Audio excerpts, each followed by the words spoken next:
Welcome back to our channel where we bring you the latest news without bias or censorship. Today's video is about Captain Ibrahim Traore of Mali, who was publicly humiliated by the leader of the Economic Community of West African States, also known as ECOWAS. The humiliation was so severe that it left everyone silent and shocked.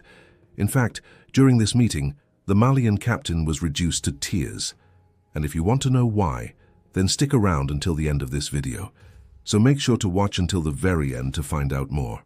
But before we start, don't forget to hit the like button and subscribe for updates on all our latest videos. Now let's get started with today's video. Ibrahim Traore is the military leader of Mali after he led a coup against the country's former president, Ba Ndao, in May 2021. He has been ruling the country ever since. However, his leadership has not been without its challenges. In fact, he recently traveled to Ghana to attend an emergency meeting of the Economic Community of West African States, also known as ECOWAS, where he was publicly humiliated by the organization's leader, Jean-Claude Brou. Ibrahim Traore, the president of ECOWAS Commission, who is based in Ghana, was extremely unhappy with Captain Ibrahim Traore's recent actions. The two leaders met on Thursday, January 12, 2023 in Ghana to discuss the possibility of Mali returning to constitutional rule. However, things did not go well, and the Malian captain was left in tears after the meeting. ECOWAS had set a deadline of July 2023 for Mali and other countries in the region, such as Guinea and Burkina Faso, to return to constitutional rule. However, the Malian captain had requested an extension of this deadline, but unfortunately for him, this request was denied by ECOWAS. After the meeting, Ibrahim Traore, the president of ECOWAS Commission, spoke to the press and stated that the Malian captain had failed to provide a clear roadmap for returning to constitutional rule. This is despite ECOWAS providing Mali with three different options. The first option was to hold elections in February 2024. The second option was to hold elections in June 2024. And the third option was to hold elections in December 2024. However, none of these options were acceptable to Captain Ibrahim Traore. He further explained that the Malian captain's behavior during the meeting was unacceptable, and as a result, Mali would face sanctions from ECOWAS. These sanctions include a travel ban on all Malian leaders and their families, as well as the freezing of their assets in ECOWAS member states. In addition, there will be a suspension of all financial assistance to Mali and a ban on all financial transactions between ECOWAS member states and Mali. Furthermore, Mali will be suspended from all ECOWAS decision-making bodies until it returns to constitutional rule. In response to this, Captain Ibrahim Traore stated that he was disappointed with ECOWAS's decision. He felt that the organization was being unfair to Mali because the country needed more time to prepare for elections. However, he insisted that Mali would never become a French colony again, and that he would do whatever it takes to defend his country's sovereignty. It should be noted that this is not the first time that ECOWAS has threatened sanctions against Mali. Previously, the organization had threatened sanctions against the country's transitional government over its plans to stay in power for an extended period. In a related development, Nigeria has closed its land borders with Mali and Niger, following the recent outbreak of violence in both countries. The closure of the borders was announced by the Minister of Humanitarian Affairs, Disaster Management and Social Development, Umar Musa Yar'Adua. He stated that the decision was taken during a meeting of the National Economic Council, which was chaired by Vice President Yemi Osinbajo. According to him, the council was concerned about the increasing influx of refugees from Mali and Niger into Nigeria. As a result, it was decided that the borders would be closed to prevent the entry of more refugees. In addition, the council also approved the sum of 1.8 billion naira to provide humanitarian assistance to the refugees who have already entered Nigeria. The closure of the borders is expected to have a significant impact on the local economies of the border communities. However, the Nigerian government has insisted that it is necessary to protect the lives and property of Nigerian citizens. To understand what happened to Captain Ibrahim Traore, we need to take a look at how he came to power in the first place. His journey to becoming the leader of Mali began when he enlisted in the Malian army in 2006.